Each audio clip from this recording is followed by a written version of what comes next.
Welcome to another edition of the Sports Lunatics Bonus Show. I'm Shawn Lavigne in Halifax, Nova Scotia. I'm Howie Mooney in Barrie, Ontario.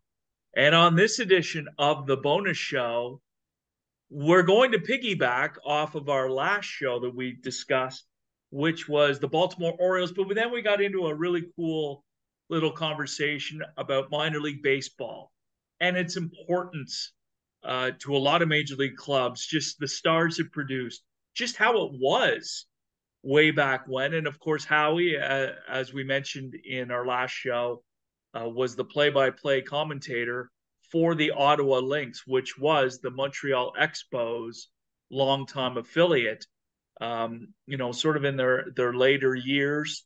And a lot of history about the Expos, good and bad. Howie, this past week, it's hard to believe, but it's 19 years, but it's been almost, 20 years. Next year will be the anniversary of the Expos playing their very last game at Olympic Stadium as the Expos franchise before they moved on to Washington. Just your thoughts on that game, just how you were feeling. There's been a lot of reflection this week on various Expos sites, just, how sad it was and just, how much. Like, I don't think people outside of Canada understand what the Expos meant, not only to a city of Montreal, but what they meant to the country of Canada. It, at that point, when the last game was played, I think we already knew. I mean, we already knew that it was going to be over. It was terribly sad. But it was. I go back to 2000. Was it 2000 or 2001 when Major League Baseball made a decision that they were going to contract two teams, Minnesota and Montreal, and how angry that made me.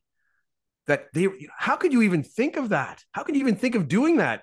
You know, Montreal, Minnesota. Minnesota had lost a team before. No, sorry, was it Washington had lost a team? They'd moved to Minnesota. Then Washington again lost a team, and it had moved to Texas. But to contract two teams, take the game away from two fan bases, and yeah, I understand that the Expos fans weren't necessarily coming out a lot at that time, but they were doing that more in response to ownership and their lack of effort and lack of attempts to make the team better more than they were to the team itself. When you think about 1981, like the 70s, late 70s, early 80s, and then certain teams in the 80s and in the 90s, Montreal fans came out. They supported that team. They were there. I mean, you could, when you were at an Expos game at Olympic Stadium, when the crowds were there, you could feel the whoosh when the doors would open, the air just coming out of the place. When people would leave, there were times, especially like 79, 80, 81, when fans were glued to their TVs all over Canada to watch what the Expos were doing. I mean, people used to joke at the time you could fire a cannon down any street in Canada and it wouldn't hit anybody because they were all in the houses watching the Expos play. The Expos meant a lot to the country.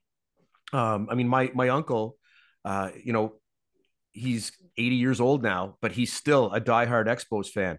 A friend of mine, Danny Gallagher, covered the Expos for a bunch of different newspapers in his time as a newspaper guy. He's written a bunch of books, I think 10 now, on the Expos. His latest of which is called Around the Horn, I believe. It's on Amazon. Get it. Danny's a great guy. But, the Expos leaving left a massive hole in my heart. And, Mick Kern at Sirius XM, Mick's a massive Expos fan as well. And I got him on to talk about the 81 Expos. And that's on Spotify, folks. Go over and listen to it on Spotify, the show that Mick and I did. And when I said, Mick, we're going to talk about the 81 Expos, he says, why do you want to bring that up? That was the first thing he said to me. Why do you want to bring that up? Why do we have to talk about that? Because that was the anniversary, I think, of Blue Monday. Blue Monday. Exactly. Yes. And, he went on to talk about how 81 was his annus horribilis, to steal something from the Queen. The Expos lost Blue Monday. Team Canada lost in the Canada Cup to the Russians. The Rough Riders went to the Grey Cup and it had a 20-3 lead at halftime, only to lose 26-23 to the Eskimos. Now, why did you have to bring that up? Why did I have to bring that up? Because it was 81. 81 was a horrible year. The Habs missed the playoffs, and I mean, you don't care about that, but I do. And anyway, but yeah, how did we get here? How did we get to this point? How did we start talking about? Suddenly, I need therapy. Yeah. Going back to 1981, I was what, 12? Yeah. I was 12 then. So yeah, you were at that moment in your life when all sports are the most important things in the world. Well, that Blue Monday game, we actually were allowed to watch it on television. Yeah. My teacher at the time, Mrs. Green, I think it was grade 7, and put a TV in front of the class. It was just a little black and white thing, but at least it wasn't the giant one on wheels that they'd wheel in with the. No, it was a small one. Well, we were in a portable too, so I don't know if that had something to do with it. But anyways, I do remember it was cool, the fact that we could even watch the game, and then of course we had to go home. The game was still on. Yeah, and I got home off the bus just in time to watch Rick Monday hit the home run. I was working. I was 21. And I was between university and college at the time. So I was working in a Canadian Tire store, and I was in the back of the store in the bike shop. And I was supposed to be on the floor helping people, but I was in the bike shop with Andre, listening to the game on the radio. And when you heard the crack of the bat, you knew it was bad. You didn't even have to listen for the crowd. You just heard the crack of the bat on the radio, and it was like, oh no. But the thing was, the Expos had their best pitcher on the mound. That Steve Rogers, I don't think people forget. Expo fans are like,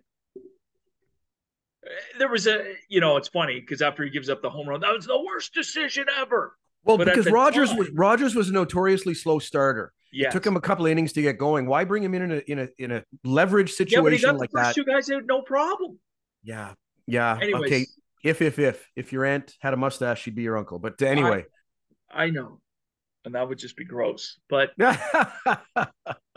damn you, Rick Monday! Damn Rick Monday. And actually, from what I hear, Rick Monday's one of the nicest guys you're ever going to meet. So no doubt, it's very difficult, But that makes it even worse because I want to hate him. Well, this is the thing. It's only been 40 plus years that we're still talking about Blue Monday. I don't care. And just the turmoil. But getting back to the Expos' last game. Yes. It was just so sad. The stadium wasn't very full. It was depressing because you knew it. I watched the game, but I wasn't really enthralled with the game. The Expos weren't very good. No. You knew they were leaving, and they had split that season between Montreal and Puerto Rico as well. And I thought it was asinine that Minnesota was part of that contraction stuff. I agree. I think there was such a rich baseball history there. They won World Series championships. They had an amazing fan base. Same thing. It just wasn't fair. They figured it out, unfortunately. The Expos were set up to fail. And after the 94 work stoppage, strike, lockout, I think it was a lockout, but but after that, all you have to say is Jeffrey Loria, and that's all you need to know. Seriously. But when guys started leaving the Expos, like Larry Walker left and went to Colorado, and you had guys leaving the team, Pedro Martinez was an Expo at one time, Dennis Martinez, all these, when they all started leaving the team, and which was really, really good. That's when it ended. That's when it ended. And it was 10 years later, the team was gone. But I have memories, Shawn, you were talking about the Lynx. Every year, the Expos would come to Ottawa and play an exhibition game against the Lynx. Which is a massive deal. It is. And I remember Henry Rodriguez, right. Everybody brought Henry bars and it was a big deal. Some people had their Henry bars confiscated at the door at the gate because they didn't want people throwing them onto the field. But I mean, We're there. It's a baseball game. We're here to have fun. Let us have fun.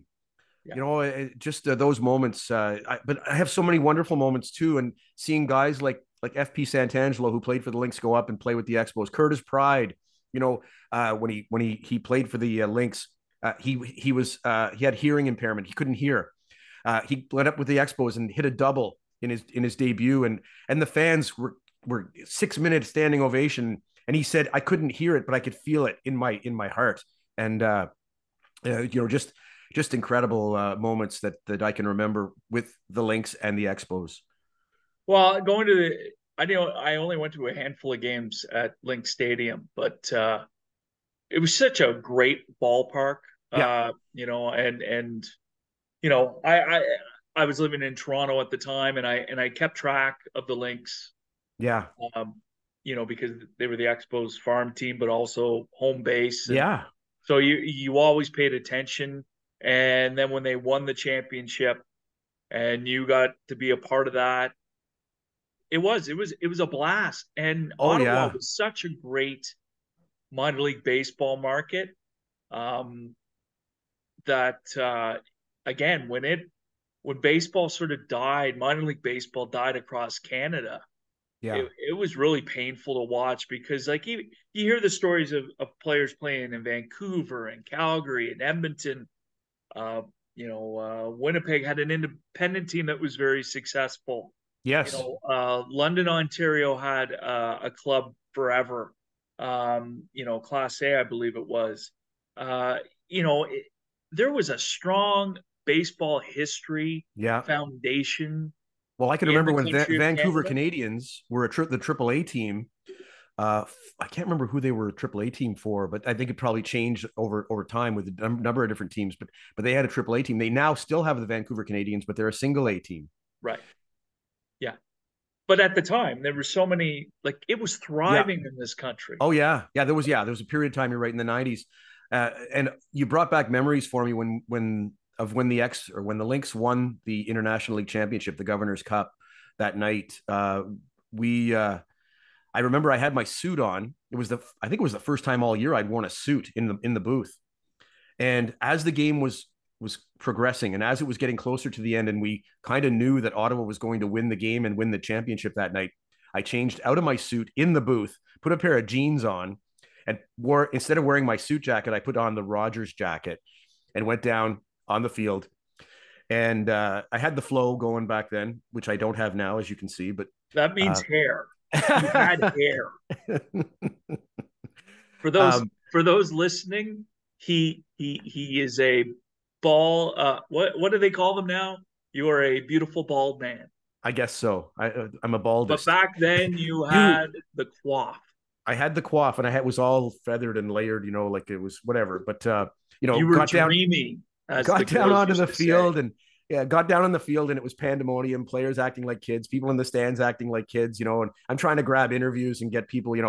And I remember we did the first kind of impromptu scrum on the field with Pete McCannon, who was the manager at the time, and Pete. His wife was going through cancer treatments basically the whole season, and so he was splitting his time between the hospital and the stadium. I asked him, like, how have you been able to keep it all together?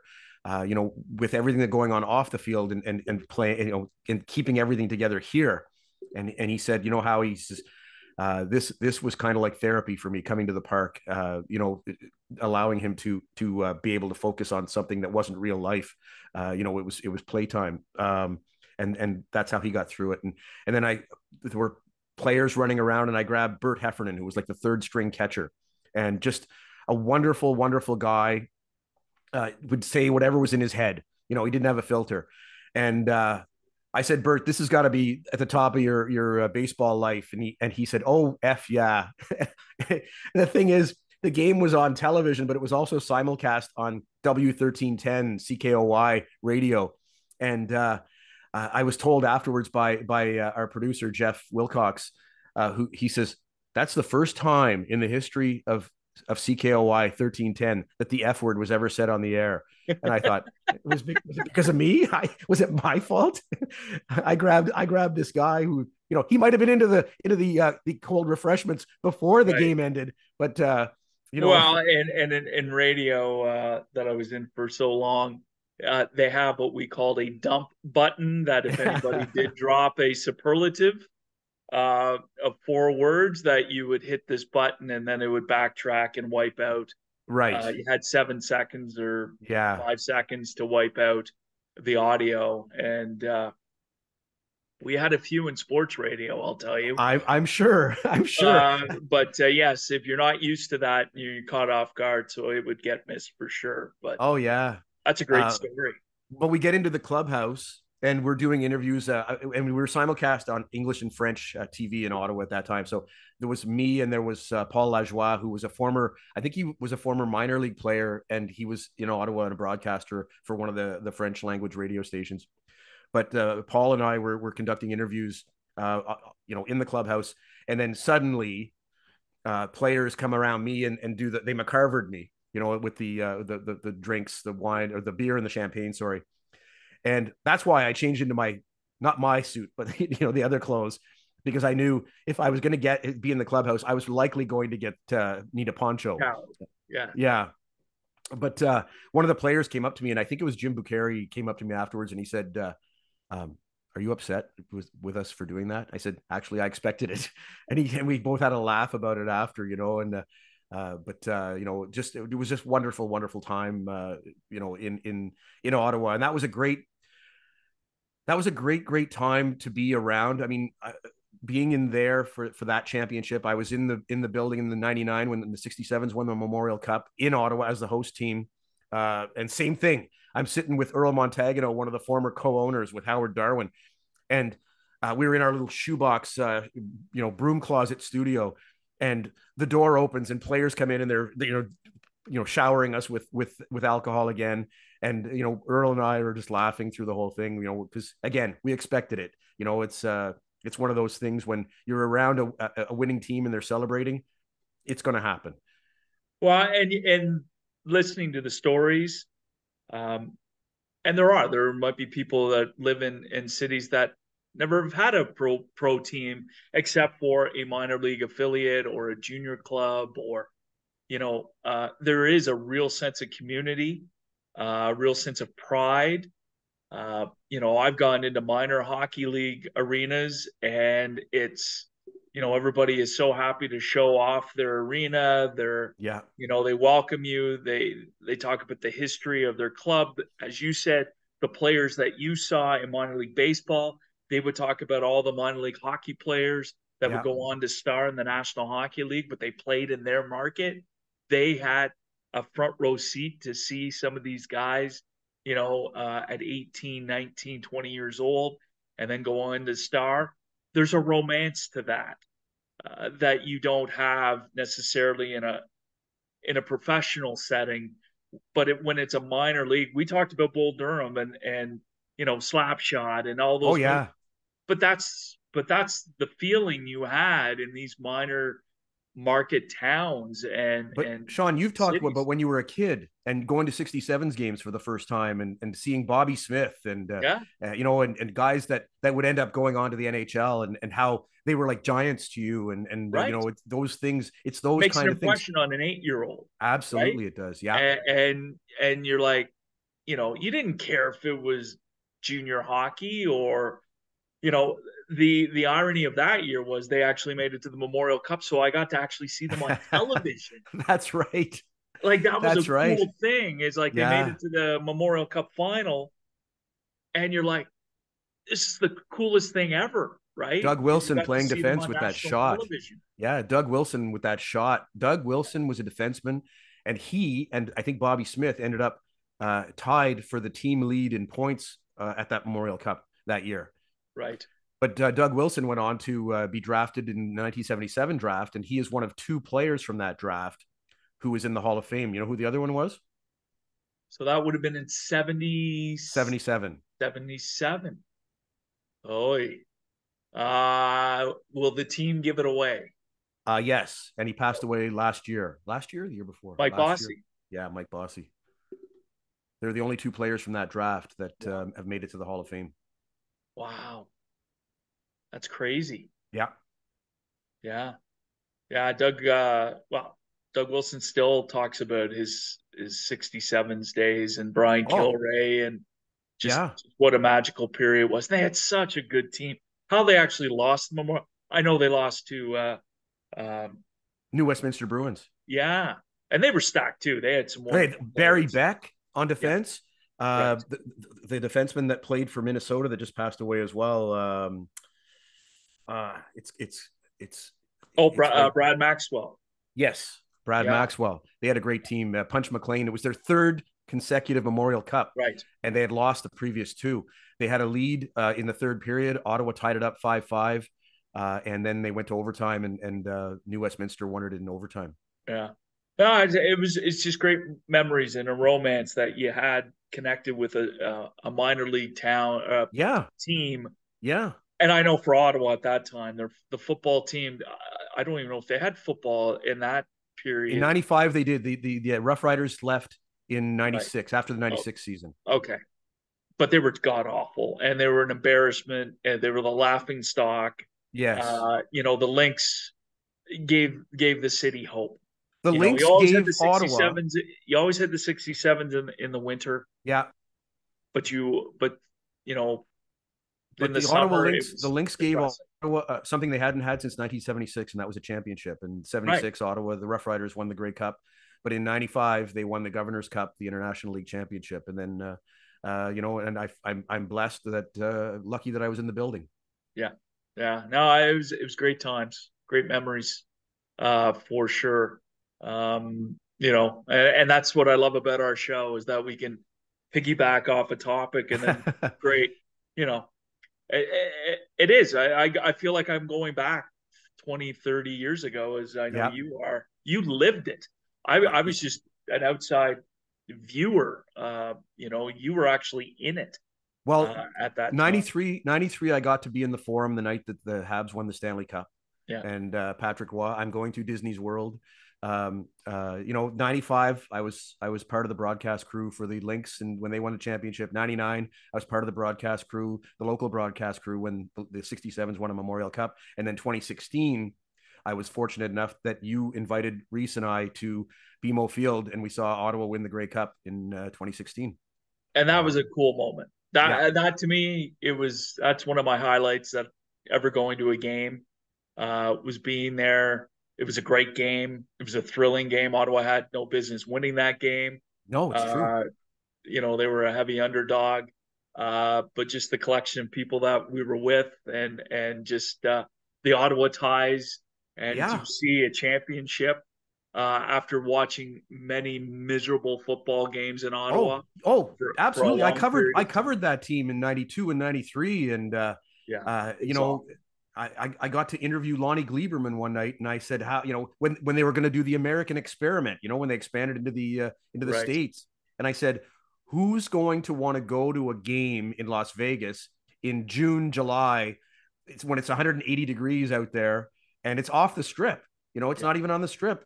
And he Yeah. said, "Oh no, we've done our research. We know things are going to be okay." And the Las Vegas posse never got off the ground. Yeah, it was awful. It was the look, it brought money into the league to keep the league afloat, Absolutely, and that's what it was done for primarily. and that's the only reason why it was really done. So I Yeah, guess you can, from that standpoint, you can call it a success from the standpoint it kept the league alive yeah. to thrive again. And having spoken to CFL players who played in the league at that time, they acknowledge that as well. Right. Yeah. Well, but it also gave guys jobs and It opportunities gave that they guys wouldn't have. jobs, it gave guys opportunities, and it introduced players to American cities that they never would have played in and never Right. would have partied in otherwise. Yeah. Yeah. Oh God, now you got my head. This is what happens. Because actually, I remember the year I was fascinated with football. You're talking about minor league sports. Well, it shouldn't be minor league, but the World League of American Football. Oh, And we had the Montreal Machine here, yes. and I'd watch the highlight shows. I'd watch their games because it was on Canadian television, Yeah. and you get to see games from Europe at like What, 10 but and 11 in the morning. what struck me about that time, and I think that's about 90, or sorry, 91 ish, 87 to 91. was it the Orlando Renegades with those Right. fluorescent Yes. yellow green that were the Yeah. forerunner to the Seattle Seahawks doing it? Right. Yeah. You had a Ottawa Rough Rider quarterback, David Archer. He played in the league. Wow. Kurt Warner was an MVP, Yes. before he went back You to had packing teams. groceries. What was it? The Scottish Claymores, Yeah. the London. What was the London? Uh, Oh, and there but was the Berlin. I think there was a yes, team in Berlin. yes, And it's funny because now the NFL, are they're starting to play games again in Europe as part of their schedule. Like this is a staple now with the National Football League. There's big money, but that at least when they did that World League of American Football, they realized there's a passion for the game because yeah. there are a lot of Americans over there. There are a lot of people that would travel to go see football games. But there are also people over there who just love the spectacle of it. And there are Europeans who have fallen in love with football, Yeah, American football. yeah. Uh, it's worldwide. It's become global. Uh, you know, I know there was a big debate a few weeks ago. It was one of the big sports radio topics with one of the tennis players at the U.S. Open talking about, I can't believe, they call themselves the world champions. What did they win outside of the U.S.? Nothing. You know, Well, we um, used to say that. We used to say that when we were kids. They proclaimed themselves they won the World Series or the world champions. Well, no, yeah, but no. well, it's funny now, just in terms of what happened with the World Baseball Classic. There's always been this debate. Wouldn't it be cool to see the winner of the World Series take on the winner of the Japanese League Mm, and see what would happen in a 7-game series? There have been all-star teams that go over to Japan and yeah, play, yeah. against the Japanese all-stars. But if there was like a team championship, it's like soccer with the Champions League, that you pick club teams and see how they would do. It'll never get off the ground. I'm like, wow, money does talk, but You bring that up, and it brought to mind for me the time when the NHL and WHA kind of coexisted, right. and the Stanley Cup is a challenge cup. It was a challenge cup. That's how it began. And Clarence Campbell, who was the president of the NHL, I don't think it was a commissioner yet, but he was open to the idea of the WHA champion playing against the NHL champion for the Stanley Cup. So the Avco Cup was the Yes. WHA trophy Yeah. at the time. Yeah, Yeah. that would have been something. It wouldn't it? Wouldn't it? I mean, all these ugly uniforms they had in the WHA, and you get to see them on your screen for some people for the first time. Well, we go back to we've done shows on this where, the Super Bowl III changed football forever. Yeah. When the American Football League champion, the Jets beat the mighty Baltimore Colts of Yes. the NFL. Yeah. That would have been fascinating to see an NHL Stanley Cup champion. Now, I guess in Campbell's view, we have the Canadiens dynasty, so we could likely just, whitewash. Oh, could you imagine? You'd have the Bruins. So if that Oh had yeah. happened, you Yeah. would have had the big bad Bruins team. You would have had the Habs, The uh, Broad Street Bullies. and the Broad Street Bullies during that period. Those would have been your teams that would have played the WH. Now the WHA, they would have had The Winnipeg the Jets, the Jets, Houston which were Aeros. very good. Yeah, the Houston Aeros. Houston Uh, Aeros. Was New England? Did they win a year?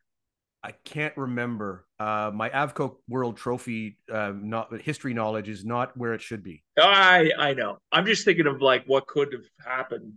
The Oilers, I think, won a year, didn't they? Yes, yeah, they did. I think they did. Or Yeah. they contended for it, but I know the Winnipeg Jets were a massive, Oh, they massive were a force. powerhouse. Yeah, They were a Bobby Hull. powerhouse. They had Bobby Hull. They had the two Swedes on his Edberg, line. Yes, Nielsen. yeah. Yeah, that would have been God. Now There's got to be some like game that you can Oh, actually absolutely, play. there is. Absolutely, Yeah, there probably is. Yeah. that would be Well, very cool.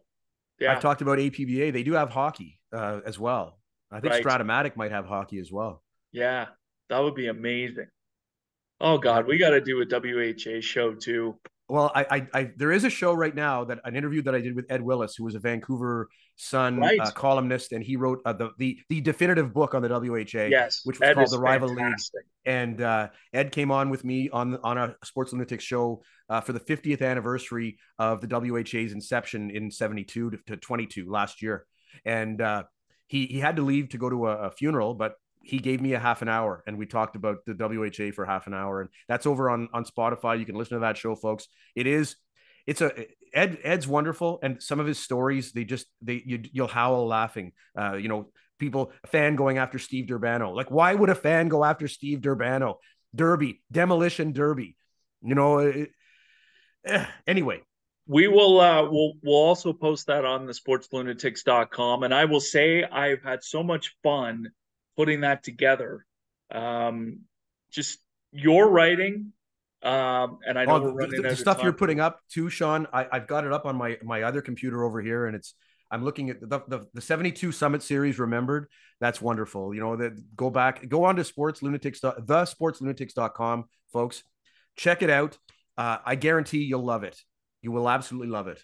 Yeah, it's cool going back to even to hearing some of our older shows and what we were discussing and the topics that are still relative to today. There's still the same debates. I still have my same viewpoint. Paul Henderson does not deserve to be in the Hockey Hall of Fame because Blasphemy. technically he already is in the Hall of Fame, honored as part of the 72 Summit Series team. Sir, you are a blasphemer. And I've met Paul Yeah, I have several two. times. I have two. Wonderful guy. Yeah. And I've always said he's not that he has milked this, but his name has been kept going. Oh, Whereas but others who have had significant sports moments seem to get lost when over time. my son was very, very small, we would read to him when he was a baby and a toddler. We'd read to him, and one of the books we had was The Greatest Goal, and it was about Paul Henderson's goal. It was in a kid's book. It's everywhere. Yeah, his name's synonymous with Canadian sports history. Absolutely, it is. And you can't, uh, you know, he's had a lot of great honors and will continue to do so. I just don't think he is worthy of the Hockey Hall of Fame induction. He was part of a great team, had a great couple of weeks, and had a solid NHL career, but not a Hall of Fame career.